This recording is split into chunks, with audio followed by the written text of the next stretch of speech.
Morning children, today we will discuss about the topic adverbial clause. Adverbial clause as a whole समझने से पहले इन दोनों शब्दों को अलग अलग समझ लेते हैं। Adverbial जो शब्द है वो adverb से बना हुआ है। तो adverb is a word that modifies a verb, adjective and an adverb. जो क्रिया विशेषण होता है वो विशेषता बताता है किसी एक क्रिया की, किसी एक विशेषण की और किसी एक क्रिया विशेषण की। अब इसको हम इन तीन वाक्यों से समझ लेते हैं कि किस प्रकार से एक एडवर्ब क्रिया और विशेषण और क्रिया विशेषण की विशेषता बताता है। Ram runs fast, Ram subject है, रन वर्ब है और फास्ट यहाँ पे एडवर्ब है। अब राम तेज दौड़ता है। अब दौड़ना जो है वो कैसा है, तेज है, यानी कि ये तेज जो है वो रन की विशेषता बता रहा है, फास्ट जो है वो रन की विशेषता बता रहा है। तो फास्ट एडवर्ब है और रन जो है वो वर्ब है, तो एडवर्ब जो है वर्ब की विशेषता बता रहा है। Sita is a very beautiful girl. Sita subject, is helping verb, a जो है एक आर्टिकल है, वेरी जो है यहाँ पे एडवर्ब है और ब्यूटीफुल जो है एडजेक्टिव है और गर्ल यहाँ पे एक नाउन है यानी ऑब्जेक्ट है यहाँ पे। अब यहाँ पे देखिए आप, ब्यूटीफुल सुंदर यानी एडजेक्टिव, क्योंकि ये इस लड़की की विशेषता बता रहा है जो कि नाउन है, और वेरी जो है वो ब्यूटीफुल की विशेषता बता रहा है, ये एडवर्ब बन जाता है। क्यों? क्योंकि ये एक एडजेक्टिव की विशेषता बता रहा है। ठीक हो गया। रानी टॉक्स टू मच, रानी बहुत बात करती है। अब ये टॉक बात करने की विशेषता क्या है, वो ज्यादा है ना, और बहुत ज्यादा यानी टू इज मच की विशेषता बता रहा है। तो जो वर्ब की विशेषता बताता है वो एडवर्ब होता है और जो एडवर्ब की विशेषता बताता है वो भी एडवर्ब हो जाता है। तो यानी ये टू मच जो है दोनों एडवर्ब है, एक एडवर्ब टू जो है वो मच की विशेषता यहाँ पे बता रहा है। तो अब हम क्लाउज की बात करते हैं। क्लाउज मैंने आपको पहले भी समझाया कि clause is a group of word that contains a subject in a verb. ठीक है, ये मैंने आपको पहले भी समझाया है जब हमने नाउन क्लाउज और एडजेक्टिव क्लाउज किया था।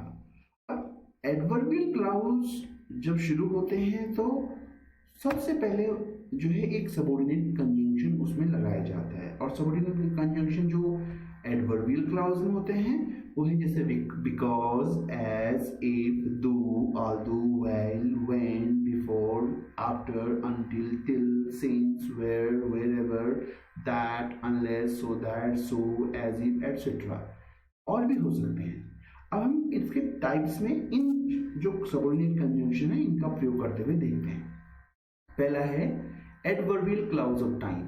इसके साथ साथ हम एडवर्ब को भी समझेंगे। तो एडवर्ब ऑफ टाइम पहले समझ लेते हैं। एडवर्ब ऑफ टाइम जो है किसी समय को प्रदर्शित करता है। ठीक है, अब एक वाक्य है, मान लीजिए कि I will call you tomorrow. I will call you tomorrow, यहाँ पे टुमारो जो शब्द है वो एडवर्ब है क्योंकि ये वर्ब कॉल की विशेषता बता रहा है।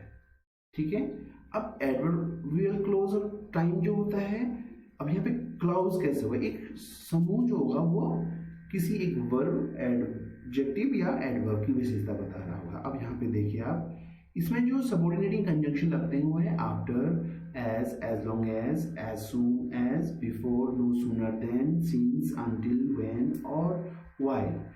अब हम इन सब के तो एग्जाम्पल नहीं बना पाते यहाँ पे, लेकिन हम इसमें से दो एग्जाम्पल यहाँ पे ले लेते हैं। जैसे after the game has finished, the king and the pawn go into the scene box. जब गेम समाप्त हुआ तो राजा और मोहरा दोनों जो है वो बॉक्स में चले जाते हैं। ठीक है, अब यहाँ पे एक शब्द लिखा हुआ था when। अब आप एक क्वेश्चन कर सकते हैं मेन क्लाउज से when लगा करके, और अगर आपका आंसर जो है यहाँ पे आता है जो आपका सबऑर्डिनेट क्लाउज यानी एडवर्बियल क्लाउज है, तो ये एडवर्बियल क्लाउज ऑफ टाइम है। देखिए when लगा के, when do the king and pawn go into the same box। राजा और पॉन कब जो है एक ही बॉक्स में जाते हैं, तो आंसर आता है after the game has finished, जब गेम समाप्त हो चुका होता है। तो आंसर आया, और ये आफ्टर जो शब्द है ये कहीं ना कहीं समय को प्रदर्शित करता है, तो ये एक adverbial clause adverbial clause of time में आता है। और ये पूरा जो शब्द समूह है after the game has finished, ये यहाँ पे जो है कहीं ना कहीं जो हमारा यहाँ पे मेन क्लाउज है हा? उस क्लाउज की वर्ब की विशेषता बता रहा है। देखो कब जाते हैं, गो कि after the game has finished, कब दोनों राजा और पॉन जो है बॉक्स में जाते हैं, तो आंसर आता है after the game has finished. तो गो की यहाँ पे ये गो आफ्टर, मतलब गो आफ्टर, जाना बाद में, किसके, जब गेम फिनिश हो जाता है।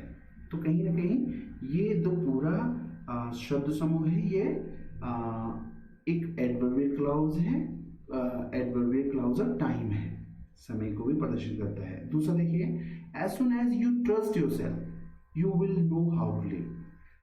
जितनी जल्दी आप अपने आप पे विश्वास करोगे या करते हो, आप जान पाओगे कैसे जीते हैं।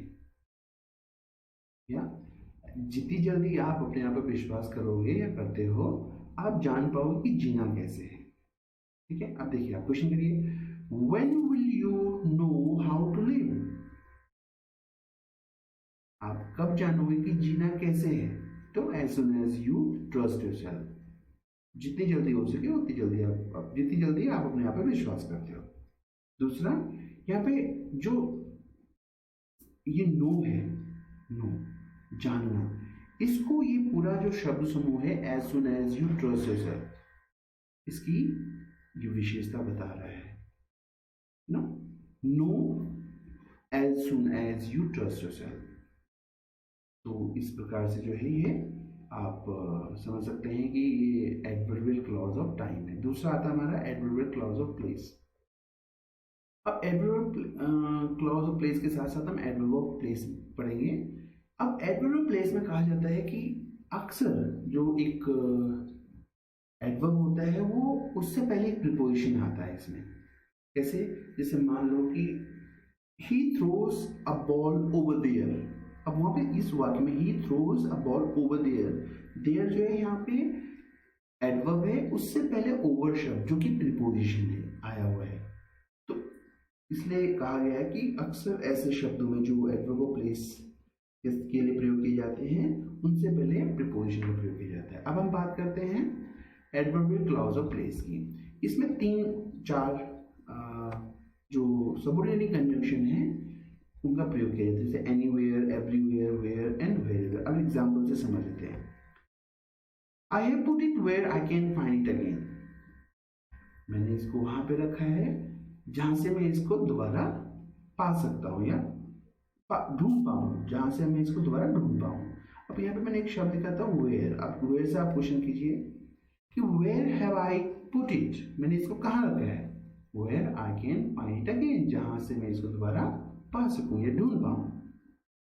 दूसरा, अब आप देखिए ये where I can find it again जो है, ये पुट जो शब्द है रखना, स्थान के लिए प्रयोग किया गया है।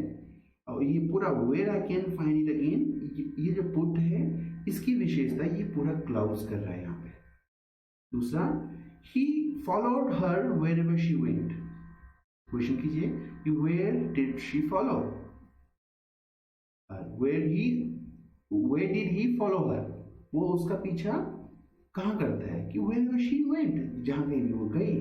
दूसरी बात, wherever she went जो है यहाँ पे follow जो वर्ब है इसकी विशेषता बता रहा है कि कहाँ गई, जहाँ भी वो गई तो फॉलो किया गया। ठीक है, अब अगला हम चलते हैं एडवर्बियल क्लॉज ऑफ मैनर में। अब एडवर्बियल क्लॉज ऑफ मैनर को समझने से पहले हम एडवर्ब्स ऑफ मैनर समझ लेते हैं। अब इसमें एक स्टेटमेंट पढ़ रहा हूं मैं, शी प्लेज ड्रम ब्यूटिफुली। वह ड्रम बहुत अच्छी बजाती है। She plays drum beautifully. Play जो वर्ब है, बजाना, मतलब यहाँ पे प्ले उसे खेलना होता है, लेकिन यहाँ पे इस वाक्य में इसका मतलब बजाना है। तो जो बजाना है वो शब्द को उस शब्द को यानी इस वर्ब को जो है, ये शब्द जो ब्यूटीफुली एडवर्ब है, ये मॉडिफाई कर रहा है, यानी उसकी विशेषता बता रहा है। अब यहाँ पे देखिए आप एडवर्बियल क्लॉज ऑफ मैनर, उसमें as, like and as if जैसे शब्द जो है सबऑर्डिनेटिंग कंजंक्शन के रूप में प्रयोग किए जाते हैं। अब यहाँ पे आप वाक्य देखिए, she talked to me like I was a child, उसने मुझसे ऐसे बात की जैसे कि मैं एक बच्चा हूँ। अब यहाँ पे मैंने हाउ एक शब्द लिखा है, क्वेश्चन कीजिए आप कि how did she talk to me, उसने मुझसे कैसे बात करी, like I was a child, जैसे कि मैं एक बच्चा था या बच्चा हूँ, ठीक है। और यहाँ पे like I was a child, ये जो शब्द समूह है ये टॉक जो यहाँ पे वर्ब है इसकी विशेषता बता रहा है। कैसे बात करी, जैसे कि मैं एक बच्चा हूँ। दूसरा, Paras walk past as if he had not seen us, Paras ऐसे गुजरा जैसे कि उसने उसे देखा ही ना हो। हाँ, अब क्वेश्चन के लिए कि how did Paras walk past, कैसे पारस वहां से गुजरा, तो as if he had not seen us, जैसे कि उसने हमें देखा ही ना हो। दूसरी बात, as if he had not seen us, जो ये है शब्द समूह है ये एडवर्बियल क्लॉज ऑफ मैनर है और ये जो है इस वर्ब वॉक की विशेषता यहाँ पे बता रहे हैं। अगला चलते हैं हम एडवर्बियल क्लॉज ऑफ डिग्री और कंपैरिजन। डिग्री एंड कंपैरिजन, अब देखिए आप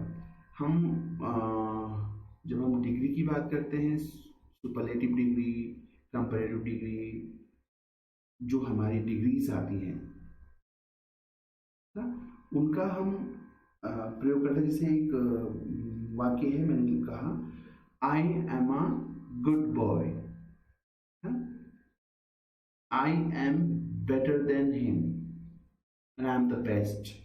ये तीन तरह की डिग्री हम प्रयोग करते हैं सामान्यतः। यहाँ पे जब हम बात करेंगे एडवर्ब की, तो उससे पहले जो है थोड़ा हम एडवर्ब्स ऑफ डिग्री और कंपैरिजन को भी समझ लेते हैं। जैसे शब्द आते हैं quite, just, almost, too, early, earlier, earliest, loudly, more loudly, most loudly. ये शब्द जो है हमारे डिग्री और एडवर्ब्स ऑफ डिग्री और कंपैरिजन के लिए प्रयोग करते हैं। जैसे वाक्य में कहता हूँ ही इज क्वाइट स्लो, ये जो क्वाइट है ये स्लो जो एडजेक्टिव है उसकी विशेषता बता रहा है ना। तो इस प्रकार से हम इसको एडवर्ब्स ऑफ डिग्री में समझ सकते हैं। अब कंपैरिजन में अगर मैं बात करता हूँ तो ही इज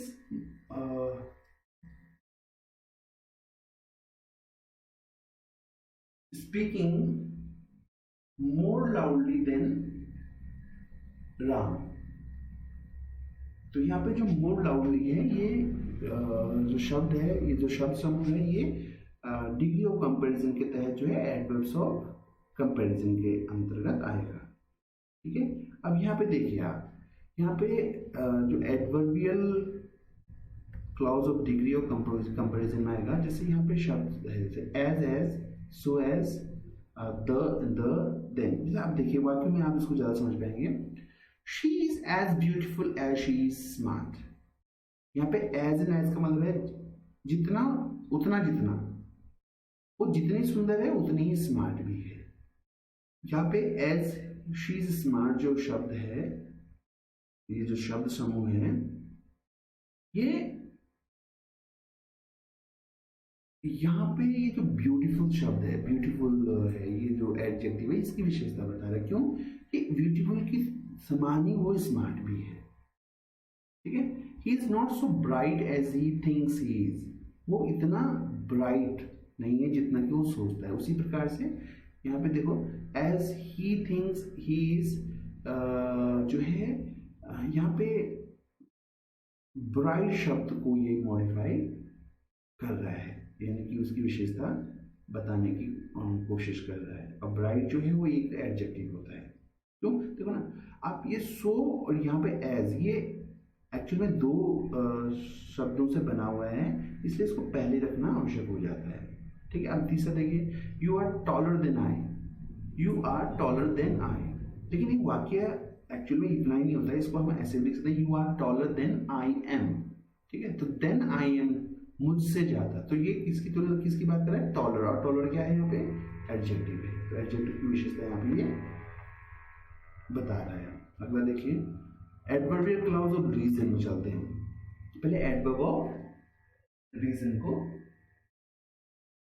समझ लेते हैं। रीजन क्या होता है, जैसे देयरफॉर, दस, हैंस, इस तरह से शब्द प्रयोग किए जाते हैं इसमें। तो जैसे मैंने कहा कि I have made him understood Hans, या Hans I have made him understood. ये अंडरस्टूड मैंने उसको इस प्रकार से समझा दिया है। जैसे एक और वाक्य है, therefore he has understood now, इसलिए वो आप समझ गए हैं।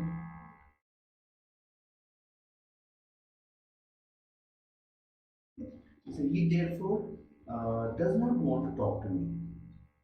therefore जो है शब्द यहाँ पे want जो शब्द है उससे संबंधित आ रहा है और उसकी विशेषता बता रहा है। तो इसलिए जो है यहाँ पे एडवर्ब ऑफ रीजन के तहत माना जाएगा। अब यहाँ पे देखिए आप, यहाँ पे जो शब्द सबऑर्डिनरी कंजक्शंस का प्रयोग किया जाता है, एज, बिकॉज, गिवन, सिंस। जो वाक्य है, I sing because I like singing, I sing because I like singing. यहाँ बिकॉज आई लाइक सिंगिंग जो है एडवर्बियल क्लॉज ऑफ रीजन है। और इसके लिए आप क्वेश्चन पूछ सकते हैं कि वाई, देखो यहाँ पे वाई लिखा हुआ है, वाई डू आई सिंग, मैं क्यों गाता हूँ, क्योंकि मुझे गाना पसंद है।